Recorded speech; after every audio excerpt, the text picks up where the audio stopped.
Well, looking at those consumer inflation numbers coming in at 7.81% in October from 6.7%. Was this the kind of number you had expected to come out of inflation? And perhaps talk us through some of the major drivers.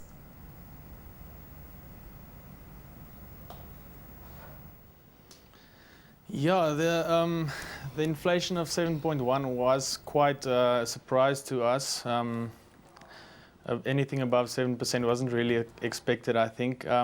But really mainly only a story of food inflation, jumping up to 10.1% from 9.2% in September. And yeah, food obviously has a big weighting in the basket, about 30%. And many of the other categories actually saw stable inflation or even slightly lower than in September. So we saw things like cereals and bread, things like meat, vegetables, all the things that you use on a daily basis, or that you're supposed to use on a daily basis. We saw those categories increasing by over 2% and 3% month on month, which is slightly worrying. Like you say, that 7.1% number was a bit surprising to you. Now looking to November, could we perhaps see a further increase in inflation?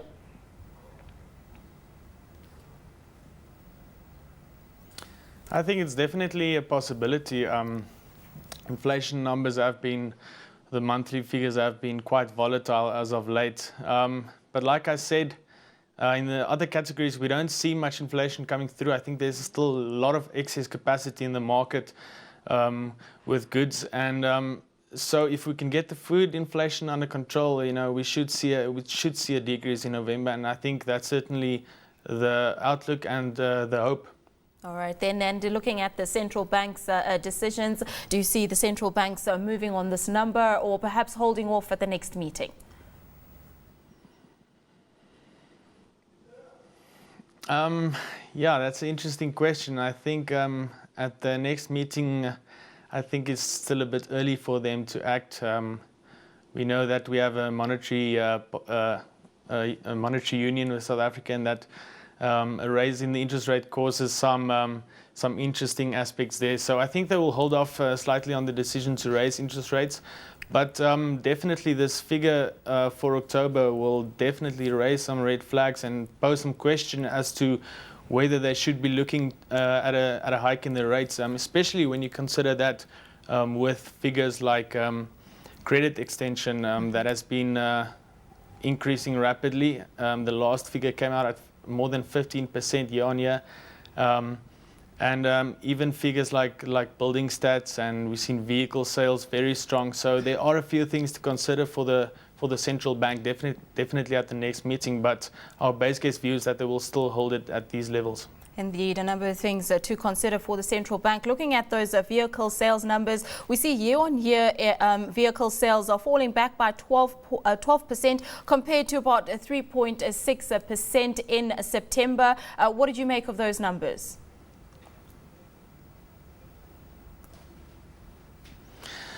Yeah, we saw 1,024 units being sold in the month. Now, despite it being 12% lower than the previous year, we see anything in excess of 1,000 units still quite strong for the small Namibian market.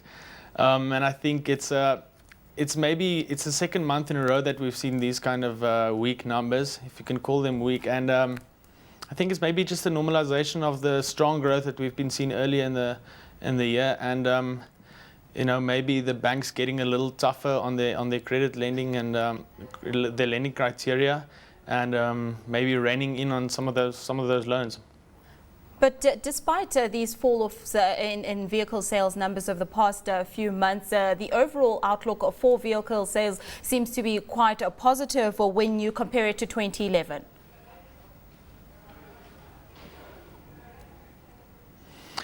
Yes, indeed. I think we're still about year to date. We're still about 18% higher than when we were in the same period of last year. And I think in general this is a good sign. I think consumers are still quite happy to spend on vehicles, especially. And We should see that having a positive impact on the GDP figures come the end of the year. We hope that we can get a positive surprise from the vehicle sales number, and yeah, I mean, if you take a look at the rate at which installment credit has been growing at the banks, this definitely backs up the strong vehicle sales figures. We see installment credit growing at in excess of 20% a year. So the banks making it easy for people to buy cars, and people are indulging.